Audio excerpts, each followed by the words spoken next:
Herzlich willkommen.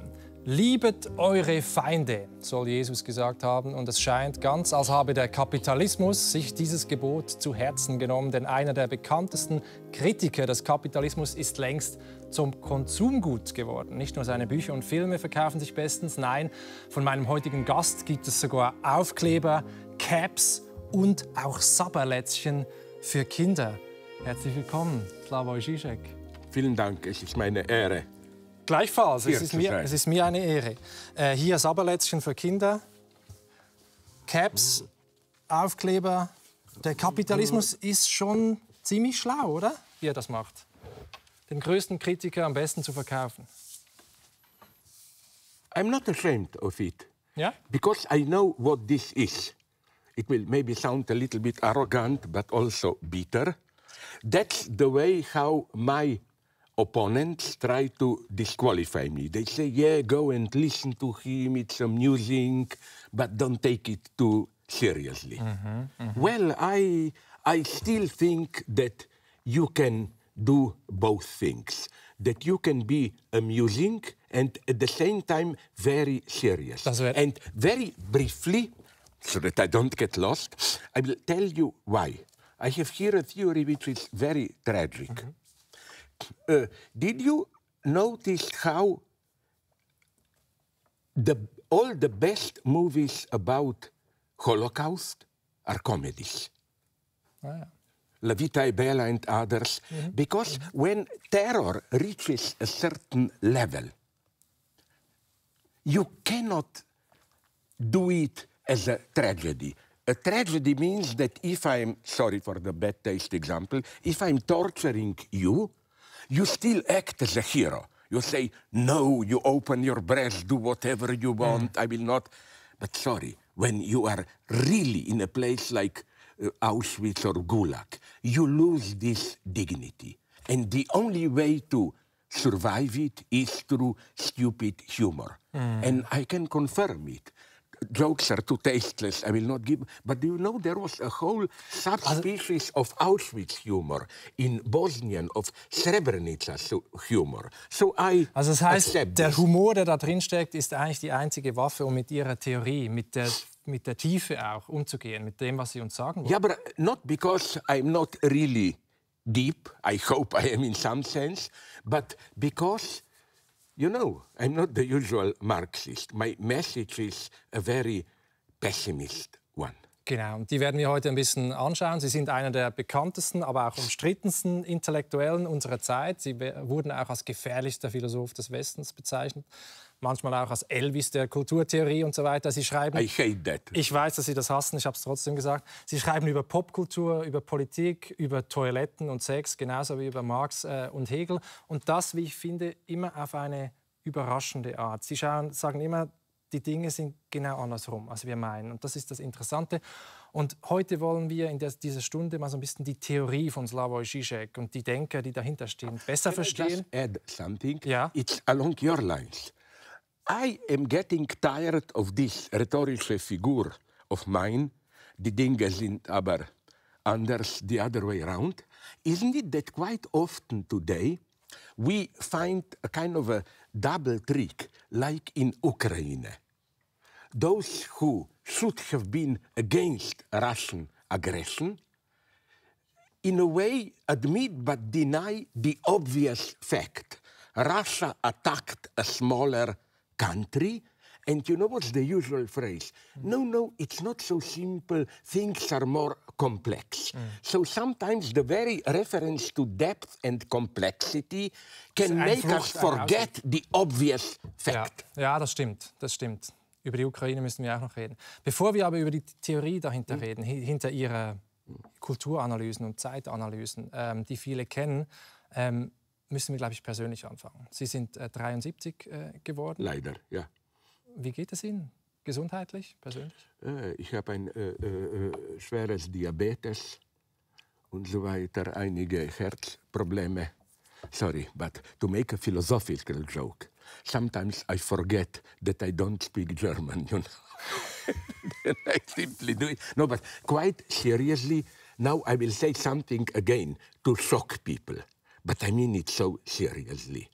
My solution is, I apologized, and I mean it very seriously. My solution to survive all these troubles and slowly getting senile is Arbeit macht frei. I think that the Nazis just brutally misused this idea. It's not that the idea is Nazi. No, this was a bad joke. Of course, in Auschwitz, Arbeit doesn't work doesn't make you free.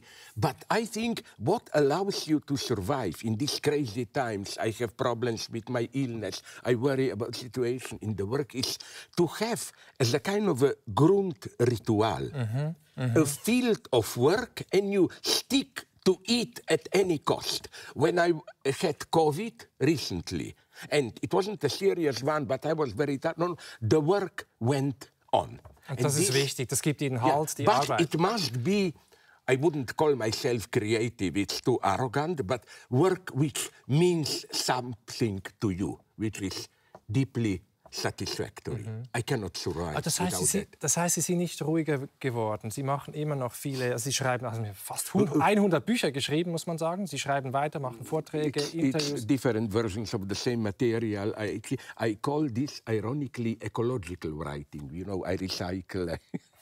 Okay, gut. But no, what I seriously want to say is that I have this Boy Scout mentality. If I don't do at least some reading and writing every day, I feel guilty. Did I deserve to exist? No, and so on. But there is nothing that makes me happier as to invent the right word. You, as a philosopher, must also know that often you have the right idea, but it's floating in the air, you miss the right word. And then all of a sudden, when this word comes, that's as close as I come to, let's call it slightly obscenely, mental orgasm. So, das ist eigentlich das Ziel. Aber trotzdem noch mal auf das Alter zurückzukommen. Sie haben gesagt, die Arbeit ist zentral für Sie, gibt Ihnen Halt, Struktur, Sinn. Was ist mit dem Tod? Denken Sie häufiger an den Tod, wenn Sie jetzt älter werden? Ist es eine... I think not in any mystical or orientalischer way, but I don't think about death. My solution here is, you know, in France, they have jokes about Monsieur Lapalisse, who is telling tautology stupidities, but with a certain wisdom. And in the jokes, when this Monsieur Lapalisse was dying, one sentence is, half a minute before he was dead, Monsieur Lapalisse was still alive. You know? That's my attitude. I don't think death can be domesticated, but I believe deeply, this for me is not a metaphor, in living in your life as a living death. Living death in the sense, for me, writing is already accepting that you are dead. The one philosopher whom otherwise I didn't have the best relations, Jacques Derrida, said very nicely that there is something testamentarisch, as if you are already dead in every writing. Also das Schreiben selbst ist eine Auseinandersetzung mit dem eigenen Tod und ist eigentlich ein, but the point is not to be obsessed with death. The point is to simply accept it as a stupid contingent detail, not think about it, but accept it. And then go on working till you collapse. Wir reden auch darum über den Tod jetzt am Anfang, weil in den letzten 2 Jahren sind 2 Sachen passiert, nämlich die Pandemie und jetzt der Krieg in der Ukraine. Und beide haben uns auch mit dem Tod und mit Elend konfrontiert. Und Sie haben über beides natürlich nachgedacht, haben über die Pandemie auch 2 Bücher geschrieben. Das ist das zweite davon. Vielleicht am Anfang zur Pandemie. Was hat dieses kleine, unsichtbare Virus für philosophische Einsichten angestoßen bei Ihnen? As a philosopher, I immediately made this parallel between Hegel and virus. Not only Hegel, but even, you know, with Hegel you have what he calls this infinite speculative judgment, der Geist ist ein Knochen, where you oppose or identify the opposites. Also Georg Wilhelm Friedrich Hegel, der große deutsche Philosoph, der für Sie sehr wichtig ist. Der größte. Vielleicht Schelling kommt in die Nähe. And my idea was this one. Then I noticed that many of today's philosophers, not just philosophers and not just today's, like, you know, in cognitive sciences, Daniel Dennett, Richard Dawkins and so on. I don't always... Der war auch schon hier, Daniel Dennett. Wirklich? Ja, als Gast. Er ist kein Idiot. Nein, überhaupt nicht. He is one of these cognitive scientists whom I appreciate very much. And he also developed this idea that our brain functions like occupied by viruses. That thoughts are viruses which basically control us. And the big shock, I like these unexpected connections. You know who was the first one to develop this idea? He's usually dismissed as a conservative, boring. I appreciate him much more than Dostoevsky. Leo Tolstoy. He had a whole theory that our mind is controlled by, he doesn't call them viruses, but bacills. Bacills, which reproduce themselves. Okay. And so my idea is that now already our mind is, in some sense, occupied by viruses, our thoughts, the alienated symbolic system which reproduces itself through us. Was heißt das? Was heißt das? Das heißt, but no, you find even this with, I don't agree with his formulation. You remember the other one, Richard Dawkins, I think. He developed this idea of memes. Ja. Memes are viruses of the mind. He uses das sind wie Ideen, die wie Gene weitergehen und so und sich verbreiten. Yes, so. But the idea is that the really active part are memes, are ideas, and we are just a medium for the memes to reproduce themselves. Then at the higher level of speculation, we can even say that, my God, capitalism itself is a virus. Wir sind die Träger, nur die Träger dieses Virus. Who are the Träger? Yeah, it's a virtual, anonymous system which nonetheless regulates our being. And so my Hegelian formula would be, nicht der Geist ist ein Knochen, but der Geist ist ein Virus. And so this pandemic virus confronted us with the fact that it's not an exception. We live in a universe of viruses, but let's go on, if I may just... Wir haben nur eine Stunde, das wisst ihr. Ja, aber die Freunde nennen mir Fidel. Ja. 5 Minuten genossen und dann 5 Stunden. Okay, but ich weiß. No, something serious I want to say. As you began very well, it's not just the pandemic or now the war. We are really in a time of 4 riders of the apocalypse. Today, it began, the first rider is plague, viruses, so on. Then the second rider is war. We are now in a war, potentially it is maybe a new world war. Then it's hunger. Everybody knows now, because of the role of Ukraine and Russia in the supply of wheat to the world, there is serious possibility of hunger, also global warming and so on. And then what would be the fourth rider? Death. I would here make a more contemporary twist. Not so much the usual death. Death is part of life. When people ask me about death, that's what I forgot.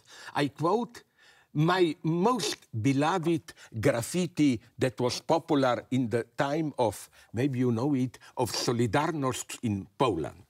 It's the best definition of life you can imagine. Und? It's life is a disease which is transmitted by sex and always ends with death. Isn't this totally true? Ist wahrscheinlich einfach richtig, ja. But what I want to say is that, and I've written a book about it, Hegel in a Wired Brain, that much more important than physical, biological life survival is the consequences of, I don't know what's the German word, totale Vernetzung of our brain. I'm not talking just about this capitalist digital control, all our moves are registered. We are now approaching something, and we don't know what will it mean. At a very primitive level, it already can be done. That your brain is directly connected with the computer, so a computer can, it's still very primitive, but directly registers your thoughts. Now, of course, media present this to us as good news. Oh, you are totally crippled, but you just think about something and then that thing moves. Yeah, but it goes also the other way around. If your thoughts can directly make things move, then digital universe can directly intervene into your... In other words, is thereby not put under threat what we spontaneously perceive as our innermost freedom. I can be enslaved in chains, but what is in my head, let's say you are the bad folterer, torturer, you cannot control that. No longer. It can be, the perspective is that it will be done. And since this distance between inside and outside is the basis of our feeling of freedom. I can at least think what I want. Und diese Freiheit steht jetzt auf dem Spiel mit dieser Innovation, dass sozusagen die Gedanken direkt, dass es diese Schnittstelle gibt zwischen Gedanken und Körper. Is this not, in some sense, the death of what we, at least till now, understand or understood as a human being? This, following Lacan, I would have called it second death. Not physical death, but even when we are alive, the death of what we understood till now as being human. So it is important that we take into account that we are in this difficult situation of a perfect storm where 3-4 crises are threatening us at the same time. I'm not necessarily a pessimist, but I think, I hope as a philosophers we will agree with it, we need to think more than ever. Here, as a leftist, I always like to turn around Marx's Thesis 11. Philosophers can have only interpreted the world. It's time also to change it. What if today we should rather say, in 20th century, maybe we wanted to change the world too radically, too fast, and now we need to return to in a deeper way to interpret. Eine sehr philosophische Geste, sozusagen innezuhalten, Stopp zu machen und einfach mal nachzudenken richtig und diesen Satz umzukehren. Das sagen Sie auch, wenn wir den Kapitalismus überwinden wollen, Sie sind ja einer der führenden Kapitalismuskritiker, dann müssen wir ganz anders anfangen nachzudenken über uns selbst, über die Gesellschaft, über die Welt. Und das wollen wir jetzt heute mal ein bisschen anschauen, wie Ihr Nachdenken aussieht. Und es sind 3 Figuren, sozusagen die heilige Trinität Ihres Denkens. Das ist Hegel, Marx und Lacan. Vielleicht würden Sie sagen, es gibt nur 2. Marx ist weniger. We see today clearly the I will be very brief, interrupting the limitations of Marx. First, his notion of proletarian identity, he has a certain teleology, orientation towards a final goal, which is, I think, inscribed into his thought. It is that with working class revolution, proletarian self-consciousness, we are in a unique position. We step out of ideology. We have an agent who knows what he is doing. History becomes transparent. I think we should return from Marx to Hegel here. Hegel is, for me, it may sound crazy, the philosopher of the opening of history towards the future.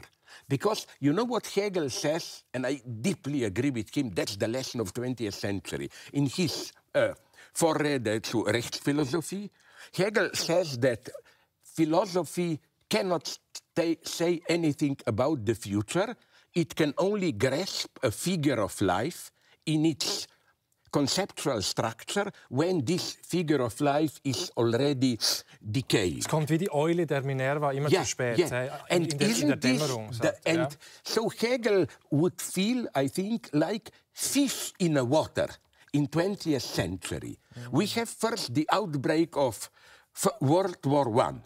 Everybody was, at least in Europe, optimistic, constant progress, second half of 19th century. Then a mega catastrophe. Then we have Stalinism. It began like some kind of, at least promise of liberation. We know where we are. Then we have the Fukuyama moment. We thought we are at the end. Das Ende der Geschichte, Ende 1989. And now Geschichte Gibt keine Opposition mehr, sondern so nur noch liberale Hegel is Demokratie. always very attentive to this. Hegel is not a cheap optimist. When you have even the best plan, this is really List der Vernunft, the cunning of reason. Be sure that things will go somehow wrong. And what Hegel calls Versöhnung, reconciliation, is precisely reconciliation with this necessarily tragic outcome. Aber das ist wieder typisch Zizek, wenn ich mit Verlaub das sagen, so eine kreative Fehlinterpretation. Aber dennoch, Hegel sagt das wortwörtlich. Es ist nur ignoriert. You know what's the problem with today's Hegelianer? I appreciate it. I call them liberal, noch nicht da Hegelianer. Liberal in the sense that their highest value is Anerkennung, mutual recognition, and then they project a certain future orientation in Hegel. The idea is that Hegel outlines a certain vision of future, of full freedom, mutual recognition, but he came too early. And then they are looking for a true Hegelian. For some young Lukács, it's Marx. Only with proletarian revolution we will be there. Then we have Fukuyama, who thought Hegelian moment is only today's liberal democracy. We even have stupid New Agers who think with so-called singularität.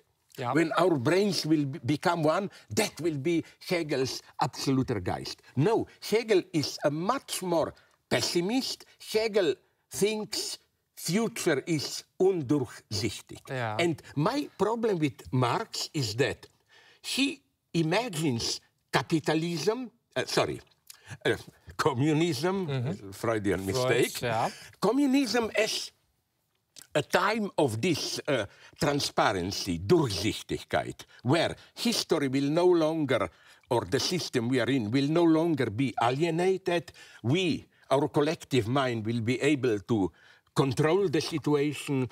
I think the lesson of Freud and Lacan is that, no, we will never get there, that what our highest desire should be, not a self-transparency of social life, but I'm ironic here, but I like it, eine gute Entfremdung, a good alienation.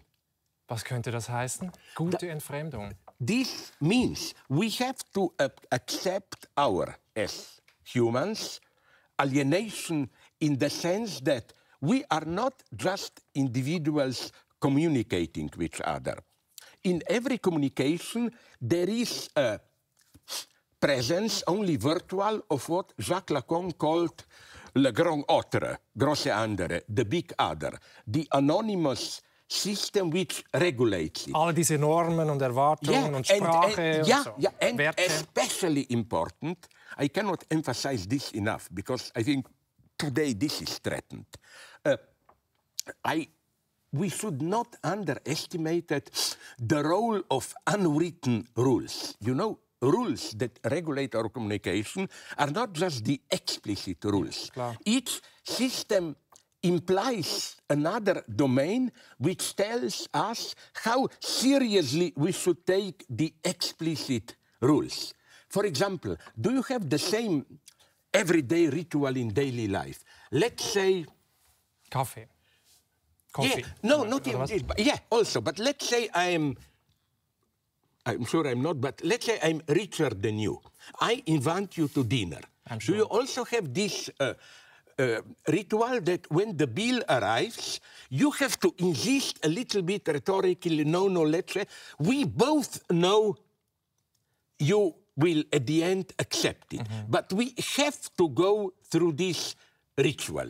And I think, would you agree that with today's vulgar populismus, Trumpismus, but also on the left with political correctness, they violate or deny these unwritten rules. Like, the problem with political correctness for me is that it wants to bring out all, for example, in Sexualität, this... Alles explizit machen. Explicit. For example, in an American university which I visited, they showed me they have a book when they say you can, when you are seducing a lady, you can grab her shirt, but just superficially, but not open a button. You should always ask, can I now open the button, and so on and so on.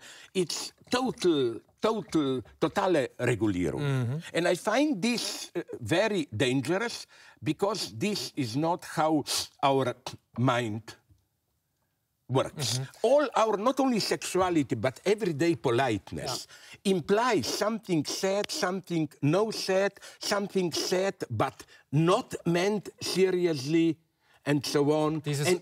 Dieses subtile und halbbewusste und this is, I think, threatened today. Jetzt haben Sie gesagt, das findet man bei Jacques Lacan. Sie haben ihn in den 80er Jahren in Paris studiert, bei seinem Schüler und Schwiegersohn, Jacques-Alain Miller. Und dieser Jacques Lacan ist ganz wichtig für Sie und auch dieser Begriff des Realen. Wir möchten jetzt ein bisschen darüber reden und wir haben einen Einspieler vorbereitet, wo man Jacques Lacan sieht. Wir schauen uns das mal kurz an. Bitte. Je dis toujours la vérité. Pas toute.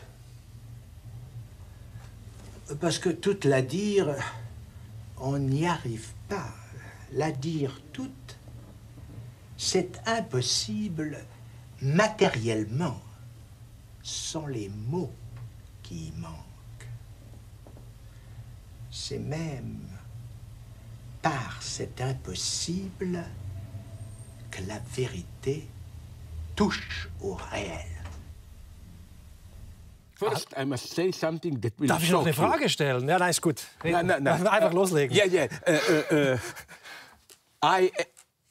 Lacan was very deep influence on me, but rhetorically, at the level of behavior, nothing is more foreign to me than what we have just seen. Bin ich froh. You know, there is a certain, for me, a fake. Diese Kunstpausen die ganze Zeit. I cannot be Aber like inhaltlich that. sind Sie bei Ihnen. But it's very important, here comes my Hegelianism, to understand what Lacan says here correctly. He doesn't say there is a truth out there, but we cannot fully grasp it. Something always avoids us.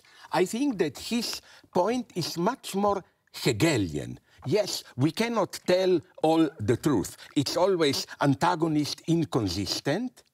But this antagonism and inconsistency are the real itself. So it's not that there is a deeper real as Kant thought, Ding kann sich out there beyond. And that's, I think, I usually take a very simple example here. Adorno, in an early but good text on the notion of Gesellschaft, society, makes the same point as Lacan, I claim, where he says we have today two predominant notions of society. The individualist liberal, the ultimate fact are individuals, and social networks grow out of our interaction. And on the other hand, the Émile Durkheimian Organismus. Society is first, as a totality, individuals grow out of it. Then Adorno gives formulates a wonderful antinomy. He says, we cannot resolve this antagonismus. It's one or the other. There is no synthesis. But then he adds something, that it's precisely this antagonism between individuality and anonymous system which characterizes our society. That's the basic Hegelian trick. What you think is an obstacle is its own solution. When you, and this is what Lacan means, c'est parce pas tout, it is through this non-all antagonism inconsistency that we touch the real. Aber das ist interessant, dass dieses Reale, also diese Lücke, könnte man auch sagen. But it's Lücke, it's purely virtual. It's not a substantial reality behind. Aber was ist dieses Reale? Wenn ich etwas verstehen möchte... A totally formal notion. It's something that is just an absent virtual point of reference of what effectively exists. It's not a positive entity behind. Different things happen. If you want to understand these things, you need to refer to some absent virtual entity, not divine, but let's say an antagonism, to which all this, what empirically exists, refers. Ja, also wir haben sozusagen eine Welterklärung, sage ich jetzt mal, ein Weltbild und irgendetwas, das stört, das nicht reinpasst, das wir nicht integrieren können. Dieser unerklärliche Rest, der uns irritiert, den wir nicht einfangen können. But this, I like to refer to Schelling here, unaufhebbare Rest, doesn't exist outside our multiple attempts. It's just their effect. That's a very Lacanian thought, that das Reale is not a substance which, with our mind, we cannot grasp. Das Reale, as the impossible, is produced through our very failure to reach it. That's a very Hegelian, Lacanian thought, that we always fail, but not in the sense that we miss something. Yes, we miss something, but that something emerges only through our failure to reach it. Das gehört zur Realität dazu, dieser Fehler, diese Perspektive. Here I am more transcendental. Here I would introduce the difference between Lacanian, between Realität und das Reale. Ja. Realität is out there. It's what it is. Reale is this. Purely virtual excess, which is purely virtual. Ganz banale Frage. Gibt es dieses Reale draußen in der Welt, zum Beispiel jetzt der Krieg, eine Pandemie oder sowas, das irgendwie auch unser Denken erschüttert? Kann man das, ist das auch? Auch, but in this precise sense that it's reale because we cannot really symbolize it. Ja. It's already death is maybe something like that. Good philosophers, even Gadamer said once this, though he's not my type of philosopher, but he said that there are things like death, horror, and so on, that you simply cannot really integrate into our everyday sense of reality. All these mythological examples, for example, we like to imagine some happy traditional time where dying was a normal process, all the family was there around you, you calmly died. This is a retroactive myth. That's Lacan's point. Every reality excludes something. It excludes it in the sense that we cannot integrate it in our horizon of meaning. And I think that this is what happened here. That's why I like Zurich. You know, okay, a little bit far from here on the other side, beneath university, there is the Dada Cabaret Voltaire, or Dada Cafe, you know, which is incidentally, but it's a fake. It couldn't have happened. You know, which is my favorite theory of the origin of the name Dada. Yeah. It's fake, but it's beautiful. Yeah. You know that literally around the corner there, Lenin lived. Exactly at that time. And the myth is, it's a beautiful myth, that Lenin once visited, before it was called Dadaism, their performance and applauded and said, Dada, which in Russian means yes, yes. And they took, unfortunately, it's a myth. I think that between modern art and radical political movements, you never find consonance. That's all the dream of radical artists. Like futurists in the Soviet Union, we will be the artistic counterpart of, and so on. No, it doesn't work, but sorry, go on, I talk too much. Genau. Jetzt wir haben über das Reale gesprochen. Ja. Schwierig zu definieren. Irgendwie gibt es das, wir können es nicht in unser Symbolsystem, in unser Verständnis eingehen. Da gibt es noch die Realität. Und da spielt Hegel... Die Realität ist transzendental konstituiert, ja, symbolisch immer. Das müssen wir jetzt verstehen. Weil sie glauben nämlich, die Realität ist unvollständig. Ähnlich wie das die Quantenphysik sagt. Also zum Beispiel ein Elektron hat keinen konkreten bestimmten Ort, erst dann, wenn wir es messen. Und dazu gibt es ein ganz berühmtes Gedankenexperiment von dem österreichischen Physiker Erwin Schrödinger. Natürlich. Schrödingers Katze. Wir schauen uns das mal ganz kurz an. Es ist wirklich schwierig zu verstehen. Aufpassen. In einer geschlossenen Box befindet sich ein radioaktives Atom, ein Detektor, ein Hammer, ein Glas mit Gift und eine Katze. Radioaktive Atome haben die Eigenschaft zu verfallen, man weiß nur nicht genau wann. Ein Detektor kann den Zerfall messen und ist so programmiert, dass er, sobald er den Zerfall wahrnimmt, den Hammer auf das Glas mit dem Gift fallen lässt. Dieses Gift tötet, sobald es austritt, die Katze, also sind alle Versuchselemente vollautomatisiert miteinander gekoppelt. Es gibt nun die zwei Möglichkeiten, dass das Atom zerfällt und die Katze tötet und dass das Atom nicht zerfällt und die Katze am Leben bleibt. Das Atom ist aber nun ein Quantenobjekt und diese nehmen, solange wir sie nicht beobachten, keinen festen Zustand ein. Demnach befindet sich das Atom auch, was den Zerfall angeht, in der sogenannten Superposition. Das heißt, solange wir es nicht beobachten, deswegen befindet sich das alles auch in einer Box, ist es zerfallen und nicht zerfallen zugleich. Was natürlich schwer ist, sich vorzustellen, da quantenmechanische Zustände anders sind als das, was wir aus unserem Makrokosmos kennen. Erst wenn wir in die Box gucken, dann zwingen wir das Universum, sich für eine Möglichkeit zu entscheiden. Ab dann ist es entweder zerfallen oder nicht zerfallen und entsprechend die Katze tot oder lebendig.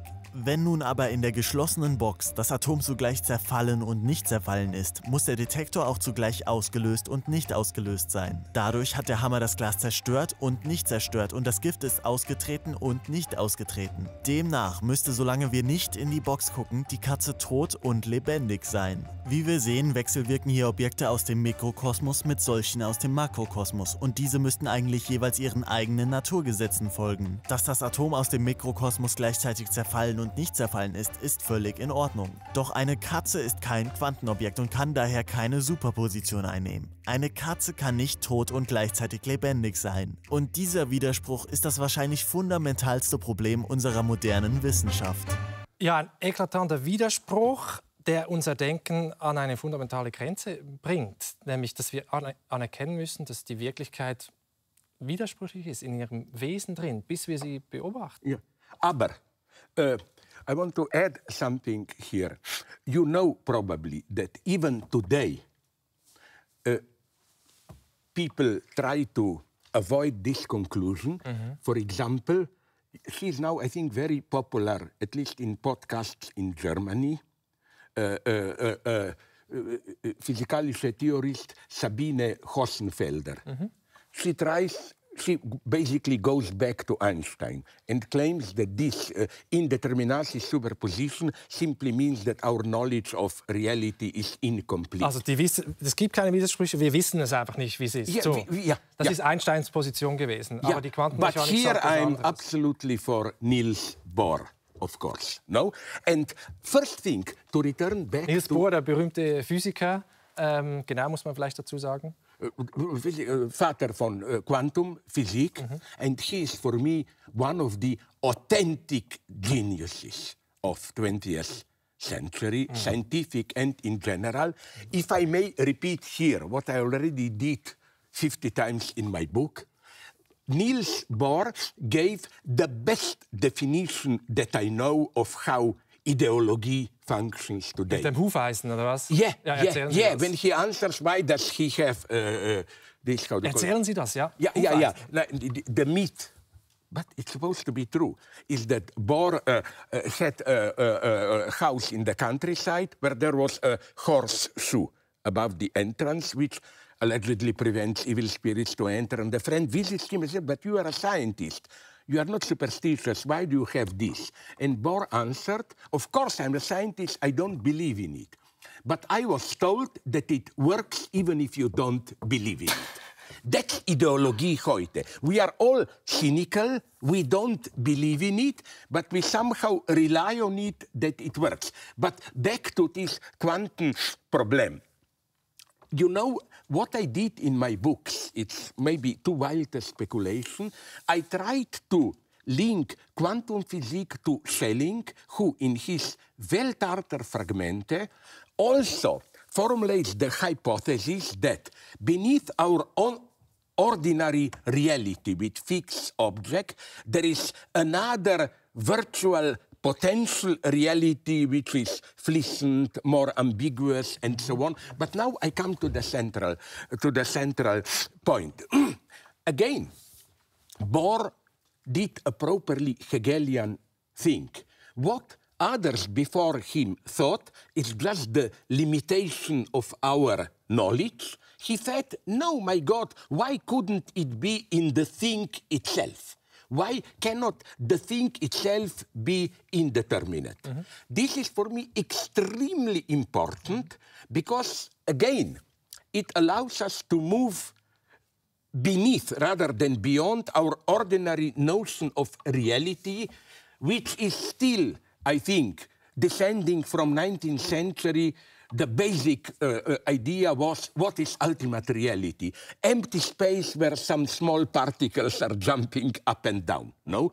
But now, if I may use another example from my books, this is what really fascinates me. Namely that, imagine the theological consequences of this incompleteness of reality. And I found in an introduction to philosophy by Nicholas Fern, he is aggressively analytic, he hates my theory probably, but he made a wonderful observation. He says that we can imagine or interpret this imperfection of reality as an effect of God's laziness. Look, God was creating the universe. Hat sie nicht vollständig gemacht, die Realität. Yeah, why? He uses, this guy, a wonderful parallel. He said, look, you play a video game. And of course, if it's not, you are walking on a street shooting, in the background you see forest. Of course, the programmer didn't program in detail all the trees there, because it's not part of the game that you go there. He left it incomplete. And he said, what it was the same with God.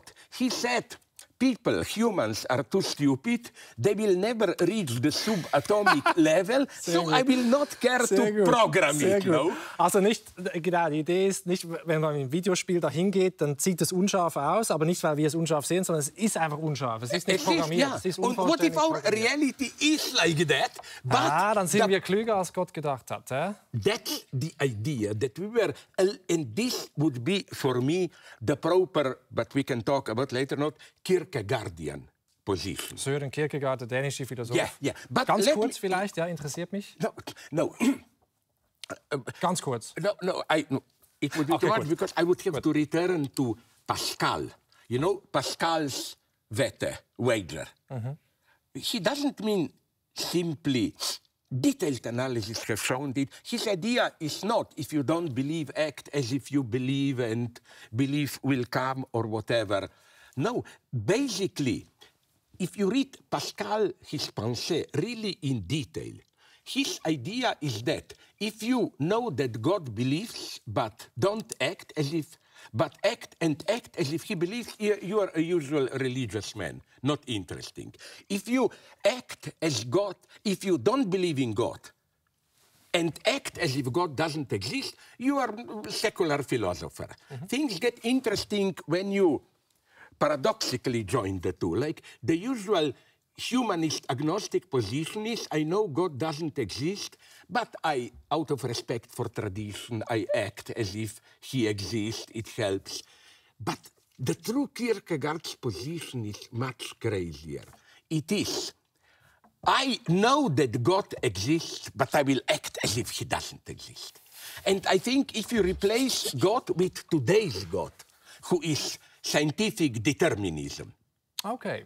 That should be our position. Yes, I know science is telling us that we are not free, but I will do crazy things. I will act as if I am free. But it's Sehr more interessant. But sorry, I just just to go with that. Wir müssen noch zum Kapitalismus kommen, irgendwann. Okay. Kapitalismus siegt immer. Okay, dann gehen wir zum Kapitalismus. Weil mich interessiert, all diese theoretischen Überlegungen, wie hängen die jetzt zusammen mit Ihrer gesellschaftspolitischen Forderung, dass wir den Kapitalismus überwinden müssen? Das ist die erste Frage. Was ist der Konnex? I remain here, but in a very critical way, without accepting Marxist conclusions about capitalism. I remain here a Marxist. Now, first, good things about capitalism. You know, today it's so fashionable to say, oh, look at the third world. We have their remains of ancient traditions. They can be used as a resistance against global capitalism. No, I think with all the horrors it produced, globalization creates a space for new reasons, and this was Marxist dogma always. Yes, we have to go through capitalism to some other order, but we can do this only through capitalism, because capitalism destroys all the traditional values, hierarchies, and so on. Das ständische Verdampfen. Yeah, Marx was always very clear here. So I'm absolutely not in this position, local traditions, you know, some African, Latino American can also nicht Entschleunigung, Nachhaltigkeit, the only space of Freiheit, of freedom, is capitalismus. And but the problem with Marx is how he imagined the Überwindung going through capitalism. I would say that Marx's idea of communism was capitalismus ohne Kapitalismus. He wanted to keep all this capitalist productivismus, endless development, and so on. And you know where we see Marx is... China, in China, oder? Da hat man Kapitalismus, aber man China is, for me, the deepest paradox and the greatest danger today. You know what? I will give you a very simple definition, determination. We, the old 20th century leftists, hated about capitalism two things. On the one hand, brutal market competition, where some are rich, millions are very poor, and strong state control. Didn't China precisely unite the two in the most efficient way? So I think China, although I admire the way they proceed, they are not stupid. They see the problems with liberal capitalism. But in the long term, I don't see solution in their version. Haben Sie eine Utopie? Ist das eine doofe Frage? Was stellen Sie sich vor? I'm here Hegelian. I'm afraid of utopias. If anything, my utopie is eine gute Entfremdung. In other words, this is very personal. You know, now that we know that traditional social democracy and realsocialismus no longer work, some desperate leftists cling to this local, non-representative democracy. Imagine living in a small, authentic community where you meet with others regularly, you determine how we will school our children, what we do with environment, and so on. Partizipativ. I cannot imagine a more horrible world. Every afternoon, I will have to talk about where do we get water, electricity. No, I want an anonymous, not too oppressive mechanism to take care of all these things. Aber der muss ja demokratisch legitimiert sein, oder? Aber dennoch, it must be out there, non-transparent to me. I think this is the only space of freedom. And so my utopia is, I gave in Spain a talk, they were shocked, they attacked me, that they asked me the same question as you. My answer was rational bureaucratic capitalism is socialism. You know, you allow market, but it is clear today. That's my big argument even for war communism, that with all the trouble we are in now, war, pandemic, possibilities of hunger, immigrations.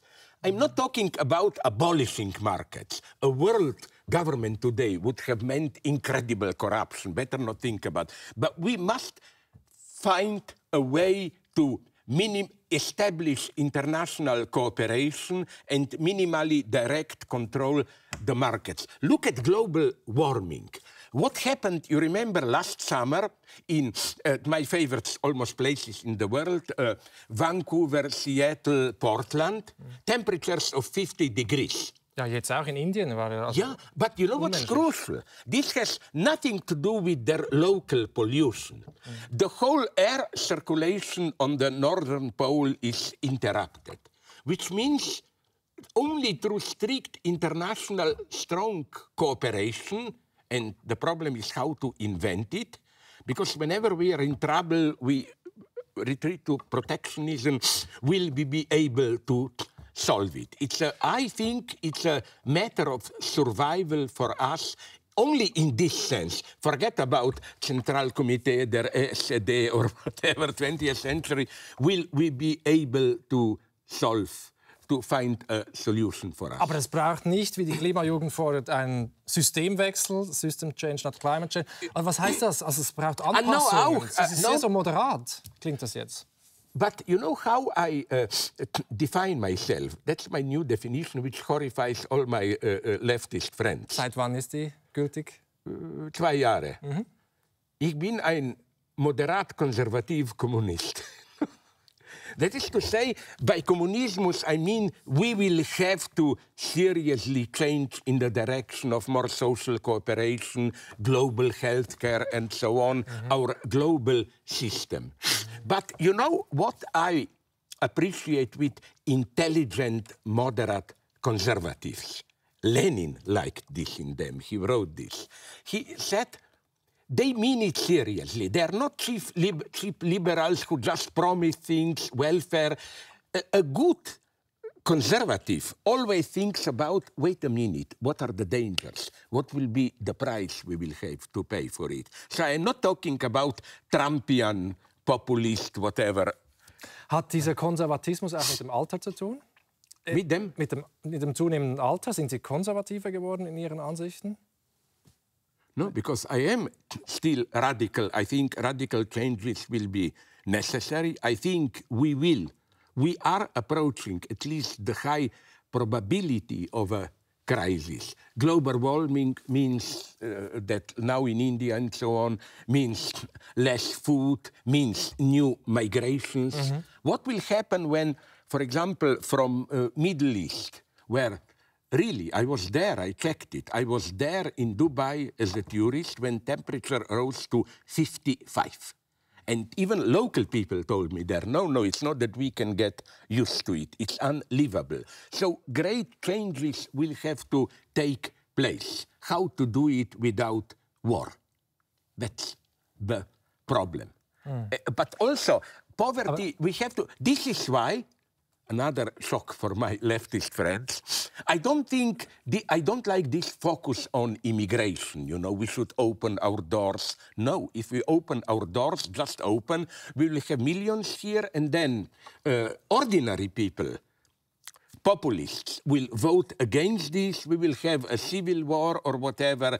I think that the problem is not opening the door to here, but to put it very simply, to now address the situation, why are they coming here? We have to change the entire system, because you know what's also my problem with immigrants? Never forget something.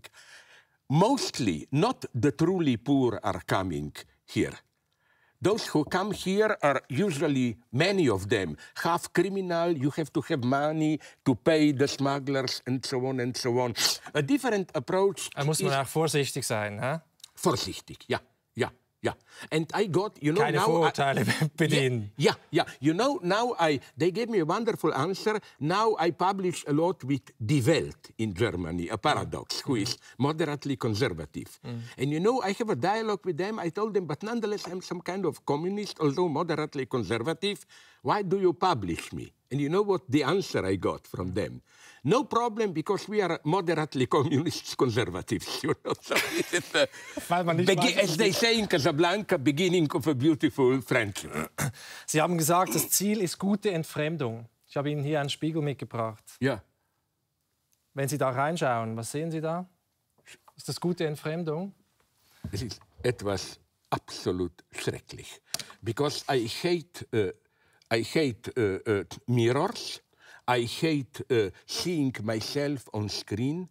I haven't seen any of the films in which Sie haben so viele Filme gemacht und nie angeschaut. No, but no, it's not kind of postmodern arrogance or whatever. I'm not playing a game. With all my nervous tics and so on, when I see myself for more than 1 minute on screen, I cannot do it. I cannot do it. Weil Sie meinen, das ist eine andere Person oder weil Sie... Nein, Sie haben ein anderes Selbstbild? no, the problem is that it is me, but I don't like what I see. This is a disgusting, nervous guy. I'm a writer, basically, although I also like to talk, blah, blah, Aber too die much. Leute feiern Sie auch für Ihre Auftritte und genau für das, was Sie hier zeigen. Ist Yeah, komisch, but oder? for me, this is a problem. Okay. Weil Sie identifizieren sich mit den Texten. als Schreiber. Absolutely, absolutely. This is why I also... Dieses Gespräch sollte man auch nicht schauen, sondern eigentlich die Bücher lesen, würden Sie sagen. Okay, die anderen Leute können das tun, aber ich will... I will do something else. I will see it when it will be on TV, but without the image. Hören. Just in voice. And I propose you a nice manipulation. Why don't you do this, not with Untertiteln, but you hear my voice, and then you put my voice in the background, and somebody reads the translation, where you can manipulate then and mistranslate me. So on. I'm evil by nature. Ja, wir sind schon leider fast am Ende des Gesprächs. Am Schluss Dann eine gute, tiefe Frage, to which I can answer in a Zen, ask me, what is the meaning of death and life? And then I will say some Zen Buddhist shit like clap with one hand. Ich wollte Sie jetzt fragen, ich schenke Ihnen hier etwas von diesen Dingen und Sie können auswählen. Das ist eigentlich die Schlussfrage. Wisdom is by definition this one. Was steht da drauf? I am... Weisheit ist bei Definition Dummheit. No. I have a whole theory of this. If Damit you want die Kamera sieht. Ja, Sie können auch anziehen, gerne. No problem. For me... Sitzt ja perfekt. Yeah. You know, all guys, even I define myself as an atheist Christian, paradoxically. But what I like about Jesus Christ is that what he says are madnesses. He is not wise. He brings radical upheaval. For me, the embodiment of wisdom are proverbs. And I don't know how it is with your language, but in my language, I cannot imagine anything more disgustingly conformist than proverbs. Whatever you do, it can be justified by a proverb. Let's say you do something risky and you succeed. Then I, as a wise guy, will come and say, yeah, we have a saying, only those who risk profit, you know. I justified. Okay, let's say you do it and you fail.